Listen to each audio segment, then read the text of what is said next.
All right, guys, thank you so much for joining us for another episode of the Calcioteers. I'm Lazio and I'm joined by Francesco and our again newest member, Elliot. Thank you guys for joining us for tonight.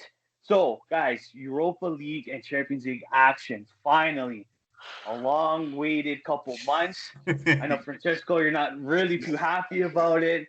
We know we're thrilled about it. I am. I don't know about you, Elliot, but I'm really thrilled about it. Oh Not, no, I'm not too. I picked Porto, so I'm fine with what's going on right now. Yeah, I saw your statuses on Facebook, and I was just like, ha ha ha, like liking it, commenting, and stuff like that. I'm so nervous about tomorrow. I'm gonna have nightmares for sure. I'm definitely gonna see 100 Rosemarys, and just sign the cross and all that stuff. So, Ellie, we're gonna start off with you.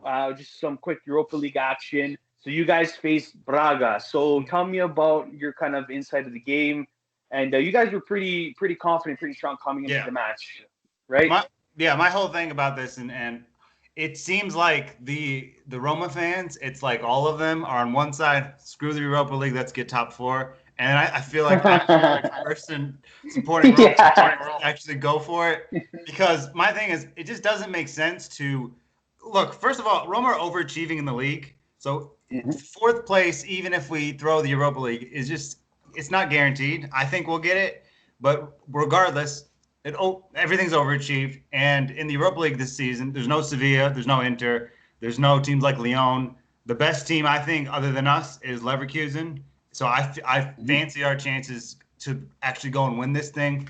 But there's a little pessimism around a lot of people saying that Roma should just not care about this, play your second team and try to. And I just think that's dumb, because we're already overachieving, and if it's better to win the trophy, win the Europa League, and you get Champions League anyways, than trying to go without a trophy and finishing fourth or whatever. But that's all. I thought the game was good. It sucked that Cristante and Ibanez got injured. Obviously, you saw the effects of that in the game against Benevento. Again, I don't think that's why we lost the game. The reason we lost that, or not lost the game, drew that game, No. had nothing to do with defense. It was all in terms of creativity in the attack. But in the Europa League, Dzeko scores 3 minutes in, Which is which huge. yeah, Which is huge.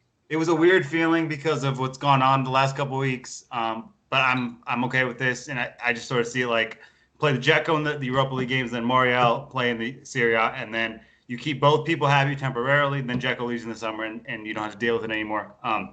He gets an early away goal. Braga doesn't really test Roma all that much. They had a few chances here and there where they tested Lopez a little bit, but it wasn't to a larger degree. It was kind of in control. I would have liked more goals, especially after the red card. But then obviously El Shaarawy comes on and he connects with Moriel. He scores a second.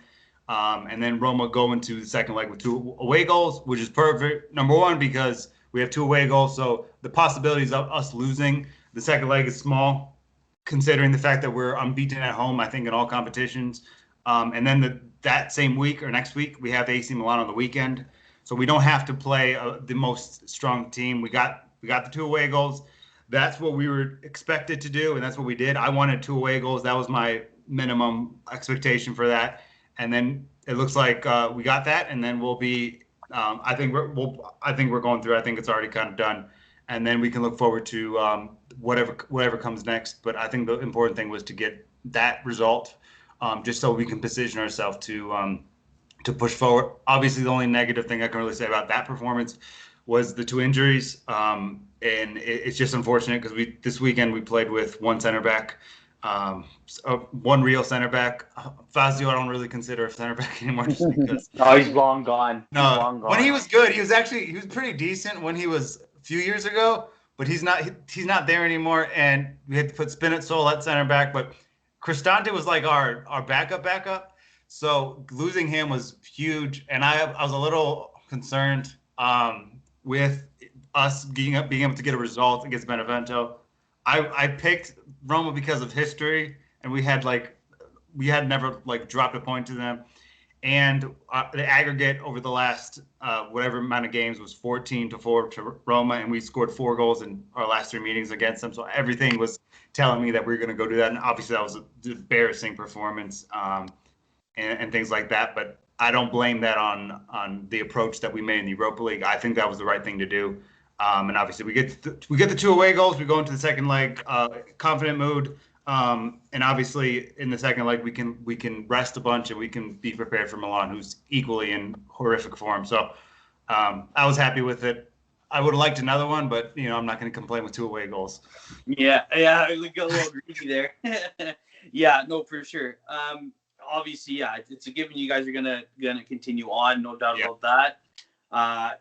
We do believe that Leverkusen, it's going to be that kind of threat, which is surprising because, I mean, nothing knocking against, Leverkusen.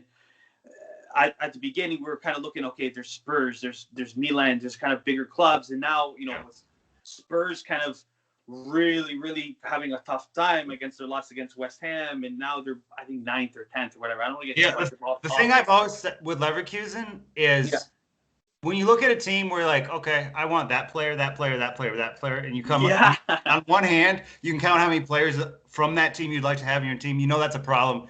And I don't care that they lost 4-3 to Young Boys. They have 3 away goals. They're not getting knocked out. No. So you have guys like Leon Bailey. We have Diaby, you have Bellarabi. I mean, you have the Wirtz kid. You have the 2 twins in center back position. Good goalkeeper.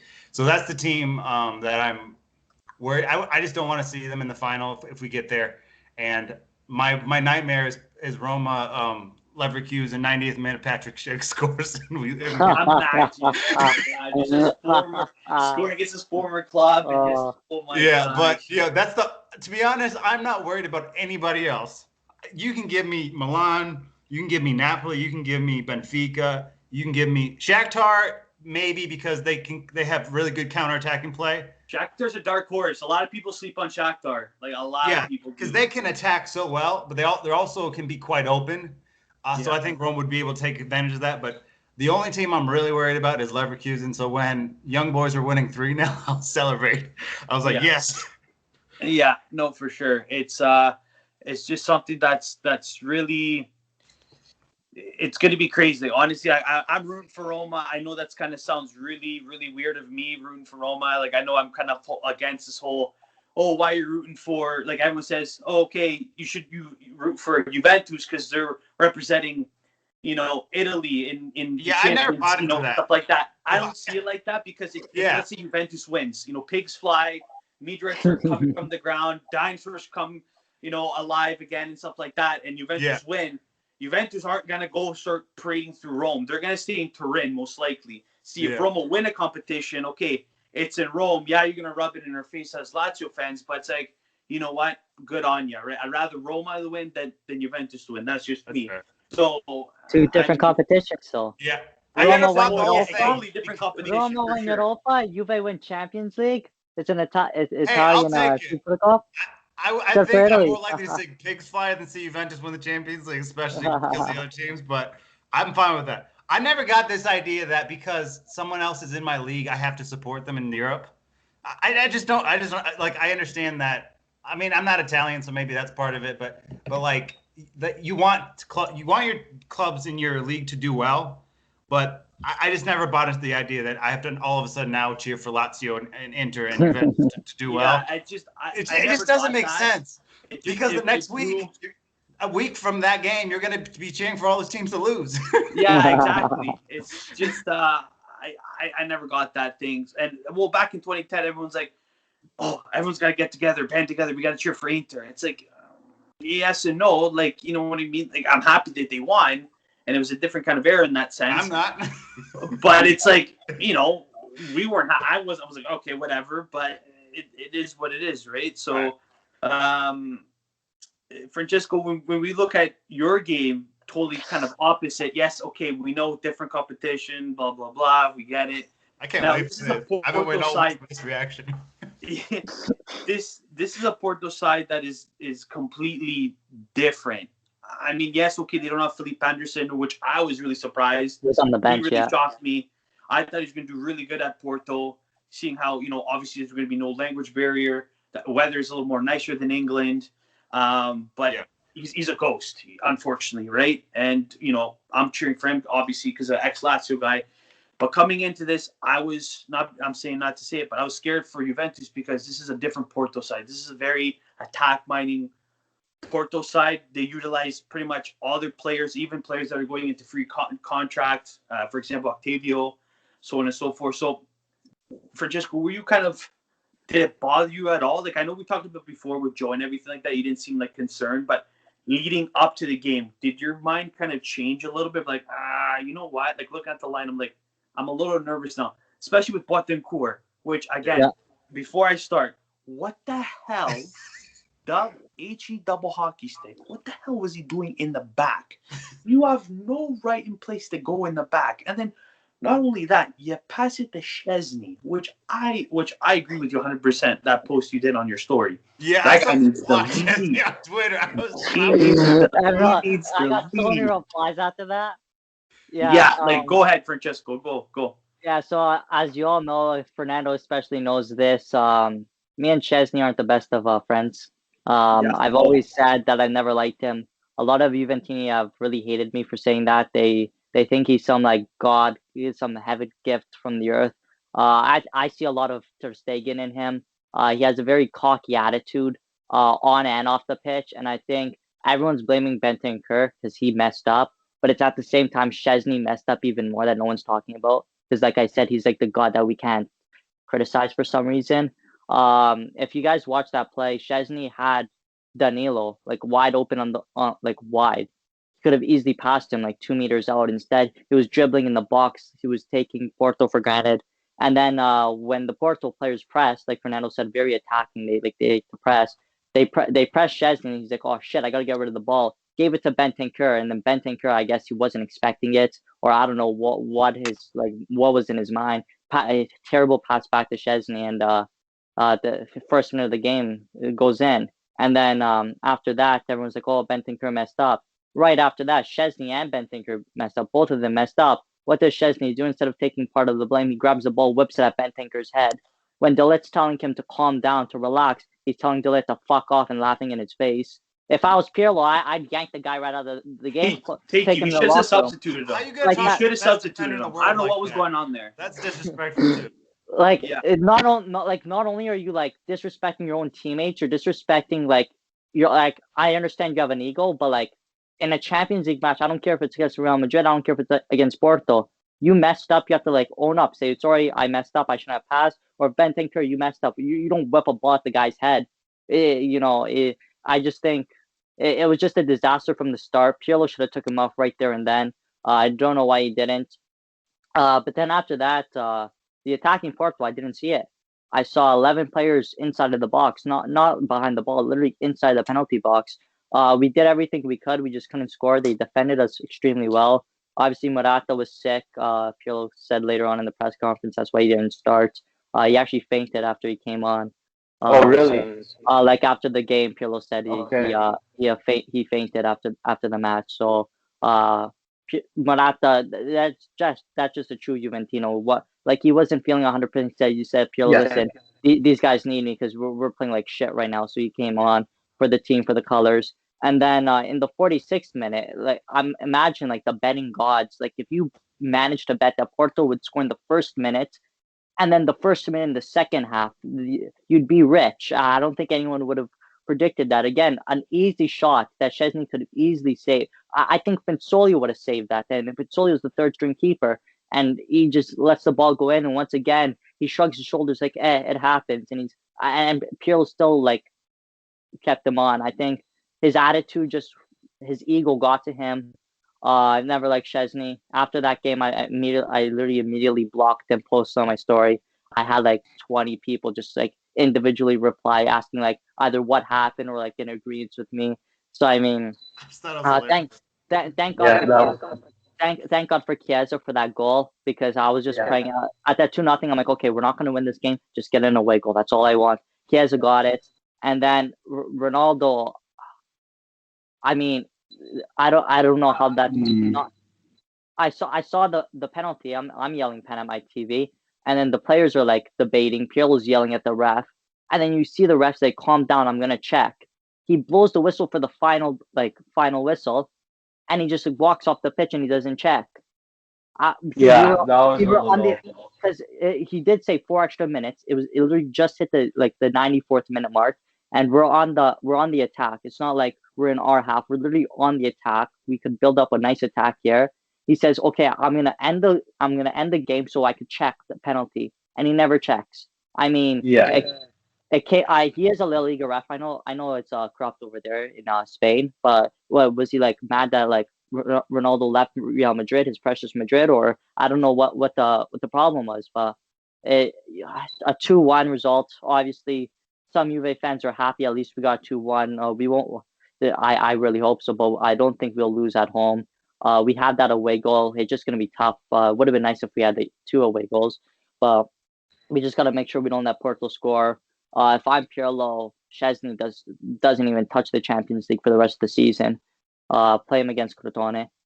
But you saw Buffon. He made a lot of good saves today against Crotone, and you see that he still has it in him. So Buffon should be the starter after that Oh yeah, display, 100%. that attitude display. It's just unacceptable. It's one thing to make a mistake because we saw Buffon. He made that mistake, that blunder, where it was unfortunate for him. How does he respond? He's pissed off at himself. How does Szczesny respond? He whips balls at his teammates. That's unacceptable. I think in the summer we sell him, get rid of him, go for another keeper. Would you go for De Gea? Because there is reports De that Gea- it's a three-way tug of war between Bayern Munich, PSG, and now Juventus, Well, right? the So thing with De Gea is, the only reason they want De Gea out is so they could bring Donnarumma in. It makes more sense for Juventus to bring Donnarumma in because we have more money than United. I think I just watched the clash out of like an old Black and Navas or Donnarumma. right. But like, let's say, okay, Donnarumma's out of the table, Old Black out of the table. Oh, you're not getting no block. Would you? You'd have to sell the entire team. No. Yeah, exactly. Yeah, everybody and their mother, literally, and everybody else. But let's say, like, okay, no other. Okay, would you again go for De Gea or just go like? Cause I know we talked about before, and we didn't really kind of dig deep into the whole Who'd you Szczesny want? situation. Who would you want? Like, who would you want to grab your ideal kind of keeper? Oh, Navas. Navas would be my number one keeper. I just thought of that. Yeah, he's so. Navas? I've always loved him. Navas. He's such an underrated keeper. He doesn't get the respect he deserves. Even when I went on vacation in Costa Rica, like that's like I always gave like a thing. I'm like, oh, you guys don't Keylor Navas because like that's like the only Costa Rican like soccer player I could think of. And they said, yeah, he's good, but like even like the Costa Rica like the area I was staying in, they didn't even like consider Navas as like a hero for them. It's like usually you would see like a player of that like magnitude playing for like a team at Real Madrid at the time. They would say like, oh yeah, he's the best keeper, he's the best keeper. But like even them, they're saying, oh no, he's not the best, he's not the best. So it's just strange to see such an underrated keeper doesn't get the love he needs. And at Juve, I would love him. I'd honestly get Szczesny out for free for Navas. I don't care at this point. Yeah, I would picture him more. I'd picture more of a leader too in the back. Like I feel like Yeah, because he's won what 4 Champions Leagues, With Madrid, yeah, crazy. and that's something that lack at the moment. And you have, I mean, not that they play the same position, but Ronaldo and him used to play together, and they Buffon and him used to play together. Yeah, exactly. And they got Real Madrid got him from Malaga for like 15 million way back then. Yeah. He became one of the best keepers in the world, and you just look back in the World Cup in the Copa Americas he was a part of. He came up big in big moments, and not that. Was it Malaga or Levante? Levante. Sorry, my bad. I was thinking about because I thought it was. Yeah, it was one of those. And the thing, it's not like I feel like they have other needs other than goalkeeper, so maybe that's not their highest priority. But I feel like at this point of his career, he is more affordable because you'd have to pay big wages for De Gea or anybody else, and I wouldn't even try to get Oblak because he'd be so expensive. Yeah, Oblak would be.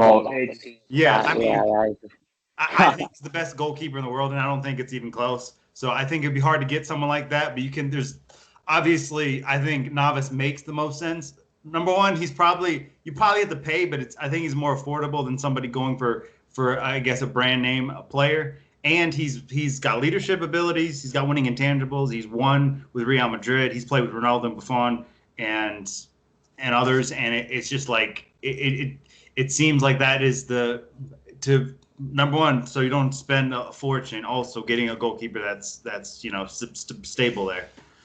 Yeah, yeah, no, for sure. And I think that's because I know before we were talking about you and Joe. I don't know if it was just Joe, and I think you went on this too. You guys wanted the Pereira from Leicester. Yes, yes. Yeah, that would be obviously that would be kind of a hard deal, but I mean that would be another kind of a help in the back because again, Elliot said like I think more in the back you guys need help and your midfield. We always talk about your Yeah. Deadwood midfield over there. You're still guys need a lot of work in that sense. Yeah.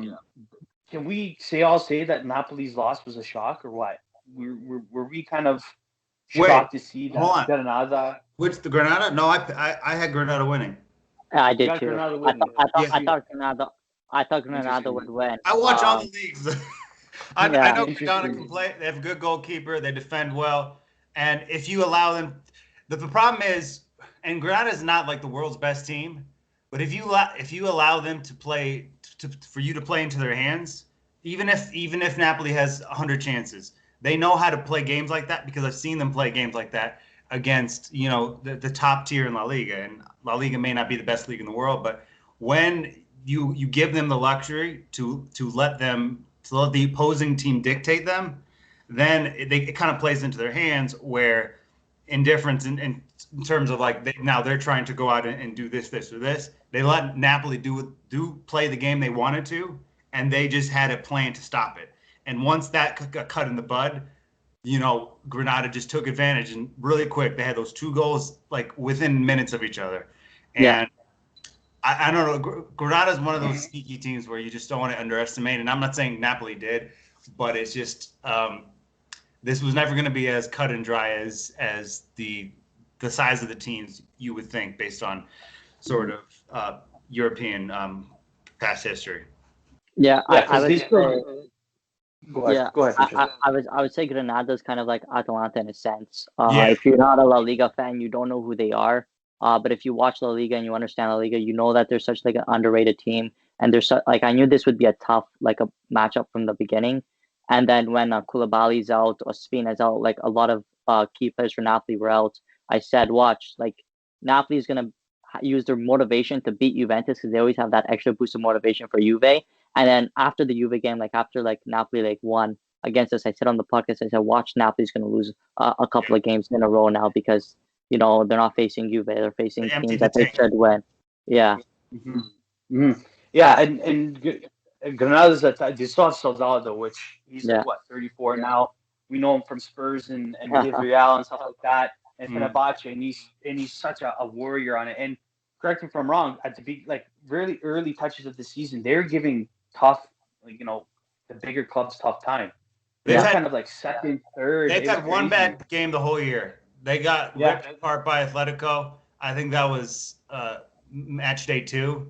But since Yeah. then, they haven't really played poorly against any of the bigger sides. And Well, they had again, that Copa del Rey match right against Barca, and it was like back and forth. Even though they lost, it was more like back and forth, yeah, but back and forth, back and forth. they haven't played. They've played one like in terms of La Liga, they got ripped apart by Oh yeah, Atletico, but they haven't played poorly in any other game against a big team. So even they've if they held their own. lose, Yeah, they don't go. They go down swinging. And there are certain players on that team that teams in other leagues, bigger teams, are interested in. So that tells you that this isn't just one of these teams that just you like see the Europa League and you didn't know this team existed. This is a team that they're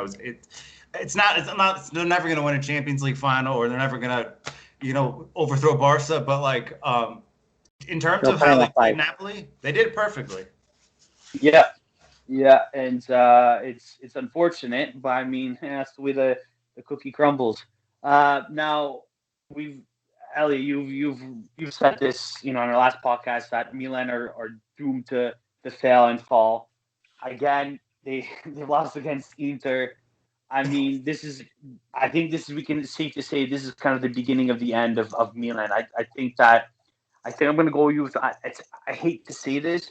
I think that if Milan are going to continue with this kind of attitude that they're going towards, and kind of, I mean, they got injuries as well too. that we're going to see them in that fourth place spot. I think the title is slipping from their fingers because when we look at that game, my God, just everybody was lost in the Milan side. Just lost. Their heads were just. I'll take it a was step crazy. further. Ooh, I think Milan ooh. will finish fifth. Ooh. Wow. I think, and this is where I'm right now. So if I'm wrong, because this is the problem with teams without This is winning gonna be intangibles. quick. The second that happens, where you get crushed, they lost to Spezia, and then they got humiliated by Inter. Okay. Yeah. And then, I mean, we didn't play well this weekend either. If they lose to Roma too, watch, just quietly, Yes, wow. without noticing, they're gonna slowly go down and down. And I think, as much as I would like this not to be the case, I think Juventus and Inter are definitely in, no questions asked. I think Roma are probably in, and I think either Atalanta or Lazio are in, because I just see Milan. Because this is started crumble, and usually this happens to Inter, where they play really well and then they hit December and they lose a bunch of games in a row and then they totally collapse. I think the problem is now, though, the other teams around them are in good form. Atalanta's in good form. Lazio's in good form. If you take away yesterday's game for Rome, they're in pretty good form. Inter seems to be winning every game, and so I'm not saying 100% they're going to fall out, but I just have a feeling that this is only the beginning, because they just played two horrible games in a row, one of which was their biggest game in the season. And I'm not saying AC Milan has to go out there and win it, but at least show me something. And I get Bogdanovic made those saves, but it fell apart so quickly after they had conceded. Yeah, and again, Lukaku is this guy. He's not just a striker. Again, I'm going to say it again. He's an complete attacker. He will drive that ball from the goal, and he will go. And the goal that he set up for Martinez. I mean, we're starting to see Martinez getting a little more comfortable too. He's not more of a tap-in kind of striker. He moves around as well, and he's learning from Lukaku. Because again, we've all said, Manchester United gave him a tough time because, you're just a tap-in striker. You're trash. You're this and that. That scored 20 goals this last season. That's what I'm saying. So like, Lukaku's a beast. He's doing everything. Yeah. Yes. I mean, like, Francesco, like, because I know Juve obviously tried to sign Lukaku and stuff like that, and it was just kind of crazy how last minute he goes to the Inter and stuff like that. So do you kind of agree with the whole Milan thing? Do you think this is the beginning of the end? Like maybe not fifth, maybe fourth or whatever. They're not going to win the Scudetto. Like obviously Juventus are fighting for it and stuff like that. But do you think that Milan are going to kind of have that same kind of rocky, not start, but midway? Oh yeah, other teams. 100%. I mean, I've said it. Even Elliot said it. Their mentality just isn't in it for the Scudetto. A lot of Milan fans will tell you it is. A lot of the players and coaching staff will tell you that it is. But when you're in a fight for Scudetto and you're one of the only players who actually has a winning mentality, Zlatan, his mindset is going on a singing competition in the middle of the season. I mean, it tells you where the mindset of the team is. I mean, come on, it's not like Milan's 20 points clear and Zlatan's like, okay, I'm going to go on the singing competition now. I didn't know about that. Have fun.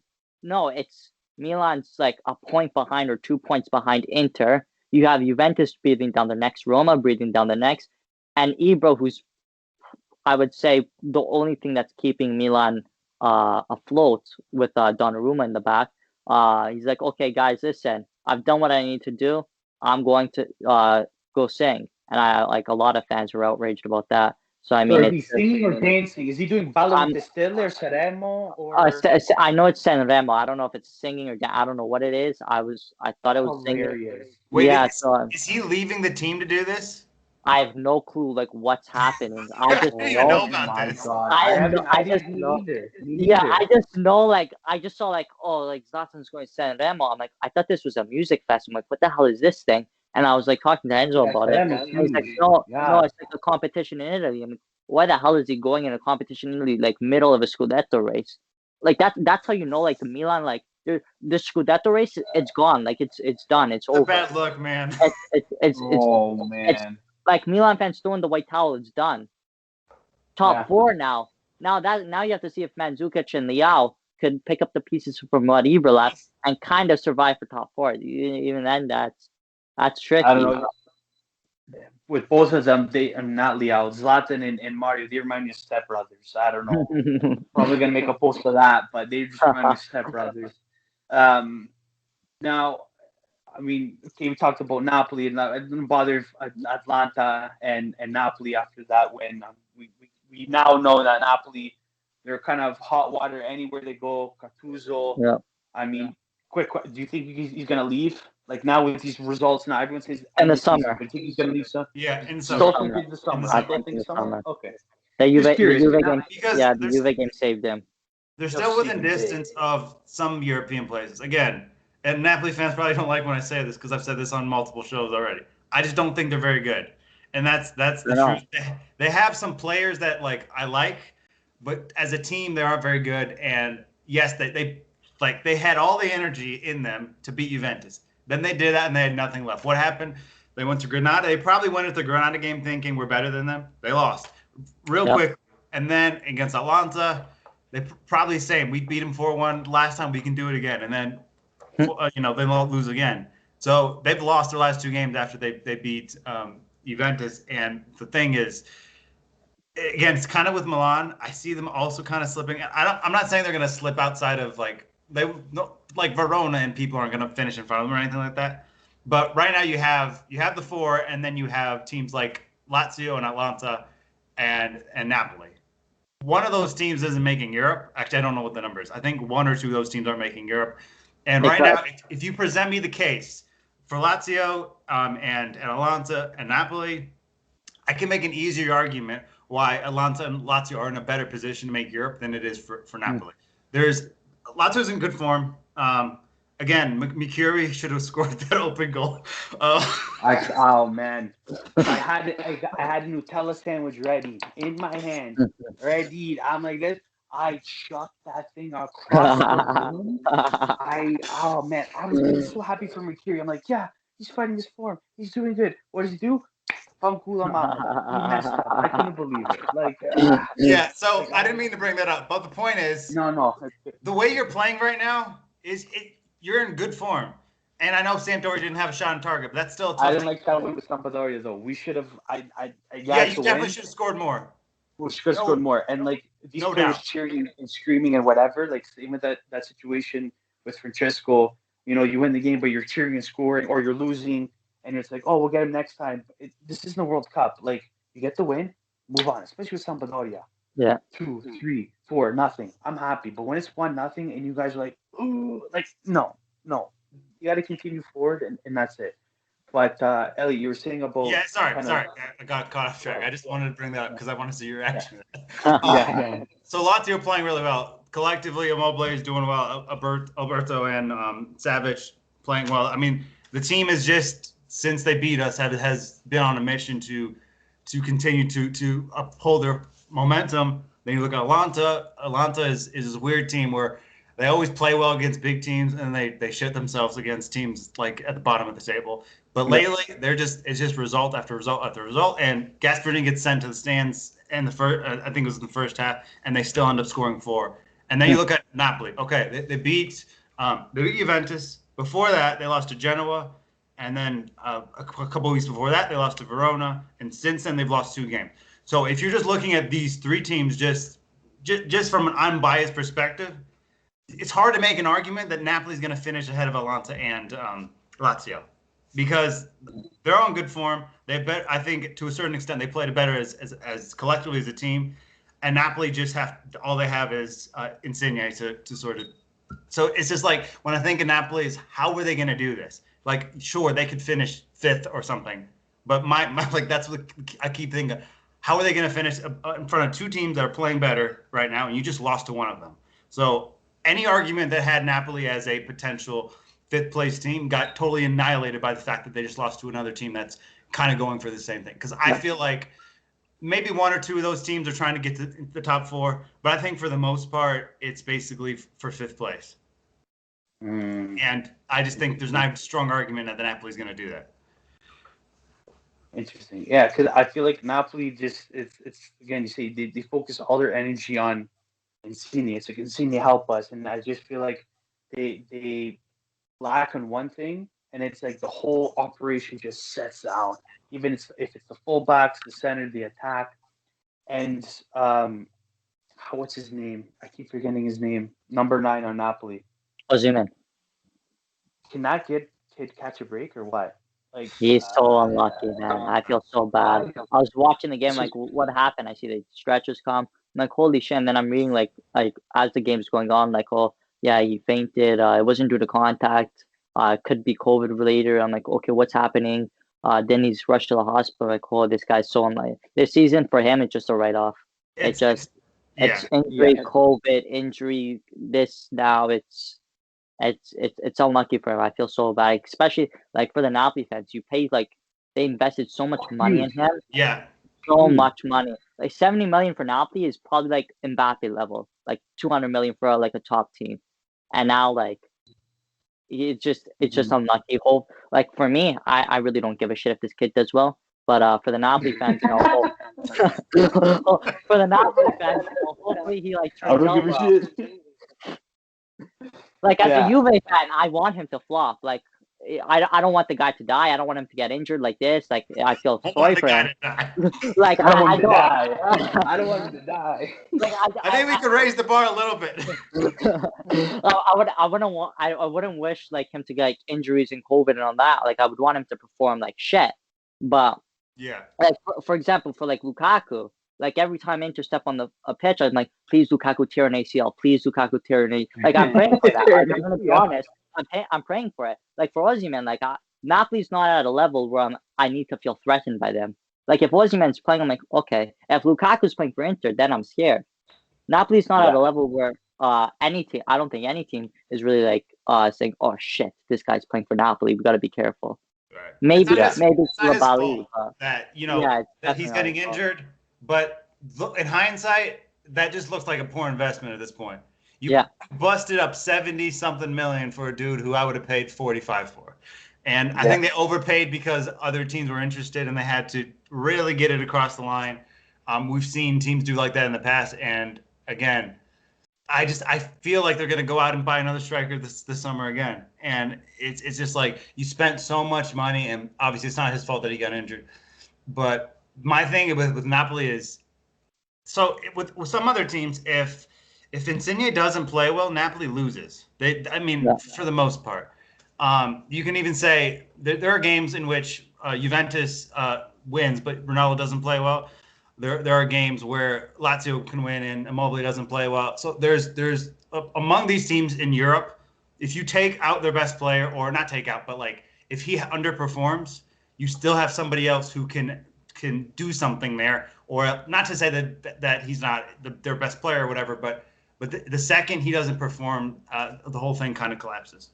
Yeah, it's just something that it's and again, and the thing that we can just say they don't have depth. I mean, let's just kind of just say it out there. They don't have depth. They don't even have a first team, in my opinion. Yeah. Well, that's they the don't thing. even have a solid team. And I was hoping for Chucky, and I feel bad for Chucky too. I mean, now that we're getting a relationship with Gattuso, at first it was a little dicey with Gattuso. There was reports saying that he was going to go to West Ham, Everton. Ancelotti was all over him. Ancelotti wanted him so bad. And then now that he's regaining this confidence on the field and getting a good report with Gattuso, I was hoping that he'd be kind of that stepping in hero. You know what I mean? But it's just unfortunately, it's not clicking.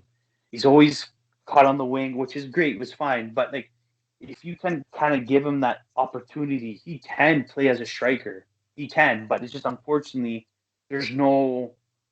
It can't happen. So that was the one thing I felt butthurt about Napoli is, we all know that they're not a threatful team as they once were, but if you take these players individually, it's like, oh man, these players are great.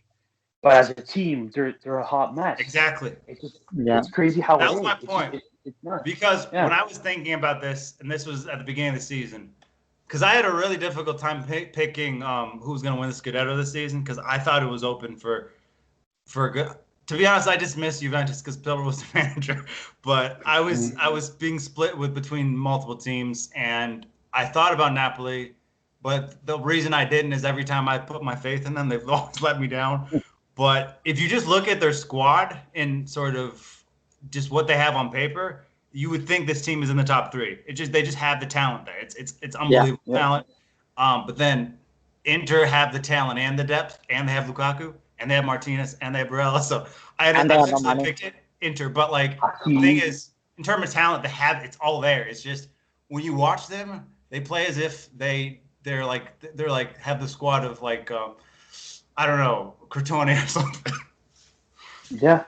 Yeah, no, 100%. I agree, and I mean, Insigne. Like I feel for Insigne. I mean, as much as I don't want to, like I don't know why I'm saying this, but like I don't want to see him leave Napoli, but at the same time, it's like, man, you're better off to leave. Like I think you should leave. Just get that little juice let out of it. You know, when he's 28, going on 29, where he could possibly go, who knows? But it'd be nice to see him off somewhere. Koulibaly, again, I don't know if he's going to leave anymore. I think that attracted from other big clubs.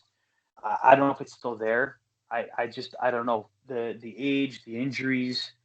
I really thought that Liverpool were going to rip on that huge because of the injury problems, and that's going to go on to a little bit of next season as well too. But again, and even with Martens too, it's like this kid's a ghost, right?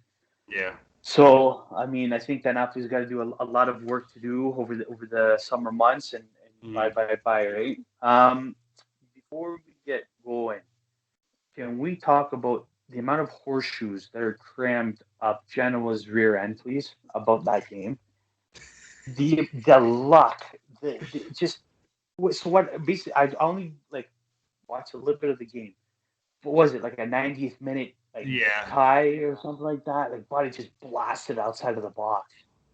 Like it was just nuts. Like I saw it. I didn't see it live. I had to rewind because it happened at the same moment that Erling Haaland scored a screamer in the Dortmund game. It was on my other screen. So I looked away for a second, and then I looked at my screen. I'm like, wait, what happened? It's 2-2 now. Yeah. I had to rewind it. But I mean, Genoa are just Genoa. I think they're actually, to be honest, they've been a little annoying for me the last couple of years because they're so shit. They're in this weird place. They're shit, but not shit enough to go down. Not counting this year because they were horrible at the beginning of the season. I actually think they've done a really good job of positioning themselves to get themselves out of the relegation zone and now 11 points from it. And they're clearly not being relegated and they don't deserve to be. Where the last couple of years, it's just like they're awful, but not quite bad enough to be relegated because of the teams below them.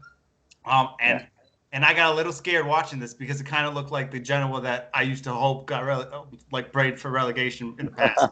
Just because they would always get this close to being relegated, and everyone says, "Okay, they're done," and then they would survive. Yeah. It's every time, and it would never be a Sampdoria or Genoa, City B or whatever. It's like both of them would have to stay up. Like it's one of those quiet kind of derbies, but it's very exciting to watch. Either both of them stay up or they both go down. I don't care which one it is. That's what I want. It's unfortunate that Verona had to be that team to tie with them because like Verona, man, they're a dark horse. Like a lot of people are sleeping on Verona. Like I'm hoping it'd be nice to see. I don't know if it's going to be realistic or not, but it would be nice to see for them to push for Europe or fight for Europe, just to see a little bit of more of a flavor and more seeing different teams compete rather than just the same 5 or same 6. You know what I mean? So that'd be nice to see. They could maybe replace Napoli in the chase for Europe. Yeah, they could. And that's going to be a big wake-up call for Napoli. Because I don't think there's another team they can like. If you're looking at Verona and they need to be a little bit more consistent. But if you look at the team that they would have to compete against right now, it's between Atalanta and Lazio, and Napoli's like a dark horse. They would have to replace Napoli in that conversation, and they're doing pretty well in terms of points. They lost Kumbula, they lost I forgot the other guy's name. The dude Romani. And the one who went Amrabat. Yeah, those 3. So they lost their 3 most important players, and then Pezzagno went back to Atalanta, so they lost their 4 best players. And they're still in 9th. They're still in the same position that they were last season. It doesn't make any sense. Which is even though, obviously if Inter win the league, Conte will probably be the manager of the year. But I still think you give it to the Verona dude just because he lost all his players and still is in the same position that he was last season, which doesn't make sense to me. But I think they're doing a great job, and I hope they pick up some steam because I actually really like watching Verona. They have a lot of good pieces, and they're going to lose another 3 next season. And this is going to be a cycle, but he keeps overachieving with the team that last year, and I said this, but I don't know how accurate it is. I don't know if I've ever seen a newly promoted team do as well as Verona did last season. They went from promotion and, like, on paper, the worst out of the teams that were promoted to 9th place, and I think that's really extraordinary. So that's always a team that I think can do something special. Yeah, and I know a lot of bigger teams are going to be shopping Verona. I know they're after Milan's after that center back. I keep forgetting his name, and then they're after well, he's a loanee from Udinese, Bozak, number 7 there, Bozak or whatever his name is. Inter are like really hot in his tail. They want to get him. So and Zaccarini. Yeah. That's going to be so. Verona's really going to have to push, and hopefully get that Europa League spot. Maybe hopefully get that money over the summer and just kind of spend, right? Yeah. Now, one last thing. So gearing back, we all know Lazio tomorrow. It's going to be a tough game. I mean, even though with the injuries, I posted a little funny meme earlier. Even with those injuries, they still got Kimmich, Lewandowski. It's going to be tough. The thing about the injuries is, I don't care if it's 11 squad players in Kimmich. If you have Kimmich, like, that's over. I think people aren't understanding this. People talk about Bruno Fernandes and KDB and people like that as this, like, godly level of talent, and they are world class. They're great. Yet Kimmich is playing defensive midfield and has better stats than both of them. Yeah. So the fact that Kimmich is the important thing for me because he can provide. Bayern's backline's not good. He can drop back and help them. Number one, he can be explosive. He can go forward. He can feed the balls into the box. And in the end of it, it doesn't matter who's in the box. They'll be able to put him away because you got Lewandowski, you got Gnabry, and maybe Lazio make this close. Maybe it's not over, like over in the sense of that I think it will be after the first game. But I really think after that game, no one's going to look at that game and say, oh, Lazio are still in this. Not because I'm a Roman fan, but if you just look at Bayern's team, it's too good. This is the thing with Lazio. If they're gonna keep this alive, and I would put my house on them not qualifying, but Immobile cannot be their best player. If he's your best player, you're gonna lose. Yeah. It has to be either Alberto or Savic or one of those guys. Because if he's your second best player or third best player in the 2 games, then you got something. But if he's your best player, everyone's expecting him to be that guy for them. And then, as much as I like Immobile, then you have to go up against Lewandowski, who's the best striker in the world, and it just scores for fun. It's just it's not a fair comparison. It's not even funny how much. It has to be Savic or Alberto to really kind of find that. And unfortunately, Lazio doesn't have anything that can stop Kimmich because it's hard to stop a dude who plays like 7 different positions. Yeah. They're gonna think Lucas Leiva is gonna be their all-time hero, but against Kimmich, no way. No. In a sense of like, he's gonna like. There's no way of stopping him. I'm gonna go for his legs, and I'm gonna risk a red card, right? If he catches them, and then obviously, I'm gonna get ready for tomorrow because I'm gonna unleash a story if they lose because I know. It's inevitable, but I looked at the lineup, and surprise, he put Patrick in the back line. Is that game home or away? Sorry? Is that home or away, that for the first leg? I think it's away. I think we play away. Yeah. So, with fans or not, like, whatever. But, like, obviously, Inzaghi's not learning his lesson. He's asking for a heavy defeat. Again, back to Elliot's point of thinking that we're gonna put all of our chips towards Immobile. Again, he's not utilizing the back. Radu's hurt, so that's great for us. Sarkosha, it might as well kick Sarkosha to the curb because his mind is not with Lazio. Reports, I don't know if you guys have seen it, but he's thinking about Bundesliga. He's been talking to his agent back and forth. He's injured too, but I think for us, I think that we need to shop for a new goalkeeper over the summer. I think Sarkosha's mindset's not there. You can have Lopez. You can have Szczesny. No, Lopez. we'll try. No, we'll try to get Musso. We'll try to get Musso or somebody else, but we can't rely. Lopez and 10 million for Immobile. we can't rely on Reina too much.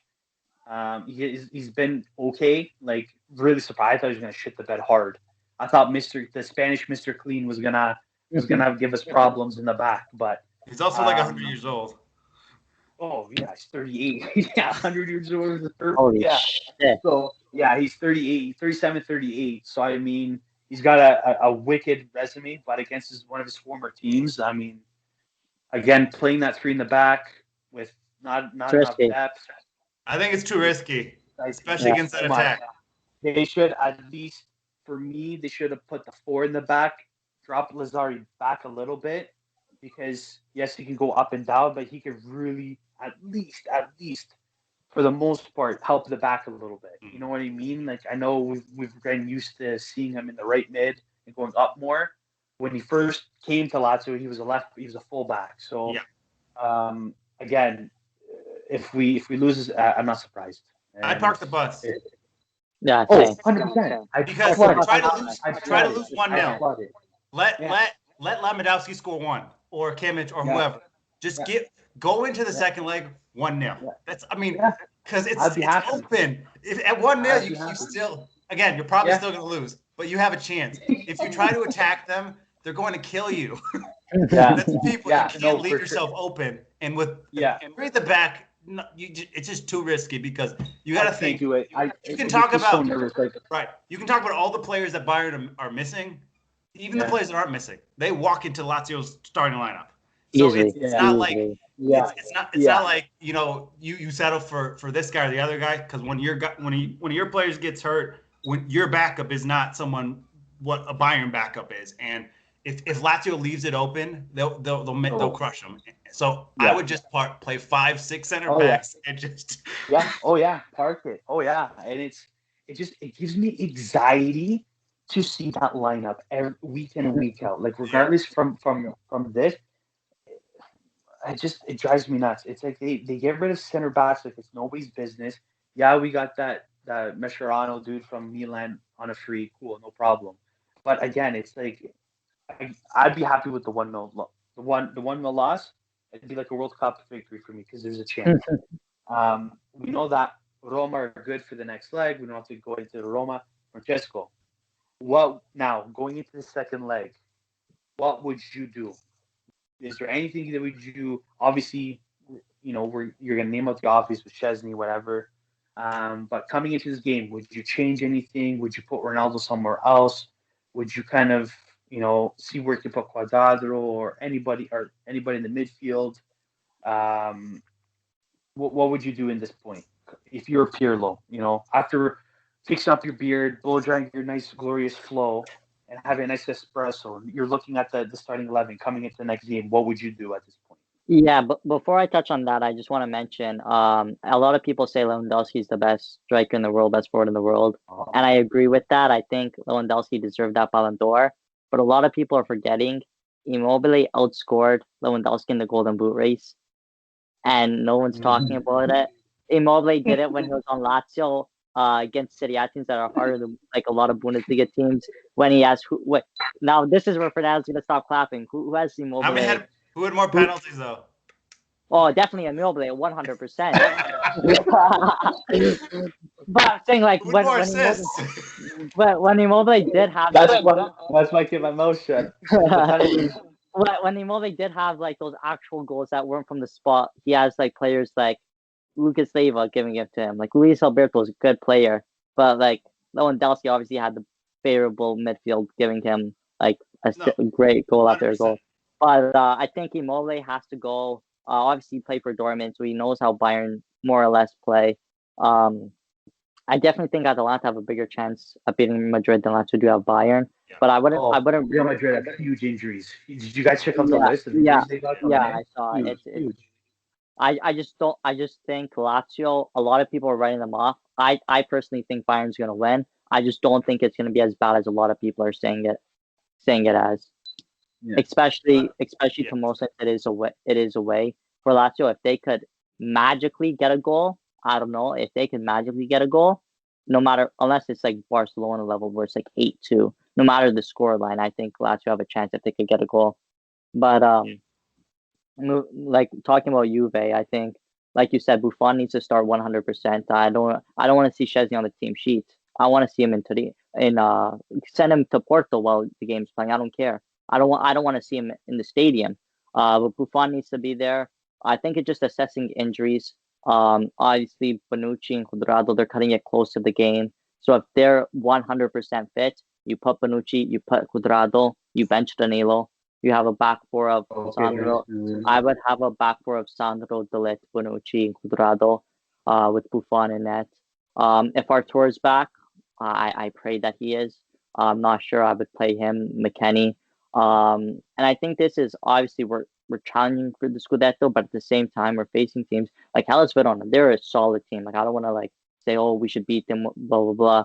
But at the same time, like the team we have, the team they have, we should be beating them. I think Pirlo needs to start. I think Pirlo very well knows if he doesn't win a trophy this season, he's out the door. So I think he needs to kind of do some last minute changes. Today, Fagioli, he played fantastic, but it was only for 20 minutes. I say against Verona, test him for 90 minutes, see how he does. If he could play good for 90 minutes, then you play him against Porto. Because Bentancur is sure as hell, I don't want to see him on the pitch, but to be honest, he might be the best option with the injuries we have. I think Ramsey, he was mediocre today, got the assist obviously, but I think Fagioli should start. But I don't want to say, oh, he should start because he played 20 minutes good against Crotone. I mean, I think leading up to the game, I think Pirlo needs to experiment with the lineup and see how it is. But that I would put Ronaldo, Morata up top with Fagioli in the mid, and obviously Buffon in that Szczesny. If Buffon gets injured in the game, I would rather have Consolio come on the pitch instead of Szczesny. Have McKinney go and goal. He played center back at Schalke. Oh my gosh. No, I think as much as I think that, even though I do think Porto are going to go through because I feel like they're going to get a goal. So Juve can even win it, but just because they have that away goal, I still think I think it's very much in there. It's very 50-50. But I don't know. It's just hard to see what will happen. I do think that Juventus will win, and I think they'll score more than once. The fear is if Porto scores twice and they lose or they win 3-2, it's not going to be enough because of 2 away goals. And if from Juventus's perspective, I think that's something that they need to be able to contend with, and not say that's going to happen, but be able to deal with that, because if they just get 1 away goal and it's going to make things really difficult, especially 100%. And I think if Porto scores early, it's going to be really tough because mentally it's just like it's sort of like everything went gone once they had that first goal. And again, Juve sometimes looks at lesser competition as like insignificant. Yeah. Ajax and Lyon and Porto would fit the prototypical team that knocks Juve out of Champions League recently. Like they played way better against the bigger teams than the smaller team. So the fear I have, and to be honest, I don't really care who goes through. I don't hate Juve enough for me to be celebrating that they get knocked out, but I don't really like Porto either. So I don't dislike Porto, but I've always liked Benfica better. But that's a whole nother issue. But it's just, I think it all comes down to how well Porto are going to be able to execute. Because if they score early, I feel like Juve are going to try to do too much. So I think Ronaldo, whoever it is, Ronaldo, Dybala, Morata, McGinney, even Buffon scoring, like whoever it is, whatever it is. Put him up top. Who cares? Whoever it is, they have to. I feel like if they concede early, they're going to operate out of desperation rather than. I feel like they're in control right now, and they're in the second Porto scores, they're going to lose that. So for Juventus' perspective, they need to. I would like to see them score in the first half hour, and then they're right there, and all they have to do is keep it going, obviously, but also not let Porto stick one in the back here, because that changes the whole dynamic of the tie. Yeah, for sure. So I mean, only one way to find out. So I mean, we have to get through this week and everything like that. And you guys, when you guys play next, Uh, Francisco? 2 weeks from now? Uh, I know it was Actually, three no, weeks from the 3 weeks from the initial tie, and it's on a Wednesday. yeah, I know that. So, yeah. it's I keep it's thinking it's every 2 weeks. on a Yeah, Tuesday. I yeah, remember. yeah. And then Roma play on the Thursday because the Europa yeah, League. but So I think again, it's clear. Plus, the Europa League does it where everyone plays that all at once because Yeah, we have an oh extra yeah, they're like it's like one. 100 games Yeah, at Champions once League. and go. We don't start at the 16, they and count so we 32. start Yeah, at 32. So that's why they speed it up. And I think by that point, it's more or less 1 week and then another week. But I could be wrong, but Yeah, that's what I think anyway. yeah, yeah. All right, guys. So this concludes our latest episode of the Calcioteers. Any of our watchers and listeners out there, if you haven't commented, subscribe to our YouTube channel as well too, go do that now. And everyone, pray for Lazio. and All right, Atalanta, guys. And Atalanta too. Atlanta, yes. I keep forgetting about Atalanta too. Atlanta. I'm sure they're gonna do. I'm sure they're gonna have a chance because of all this injury list. But Yep. again, only one way to find out. And all the best to luck of the teams. But till next time, guys. We'll see you later. Ciao, guys. Ciao.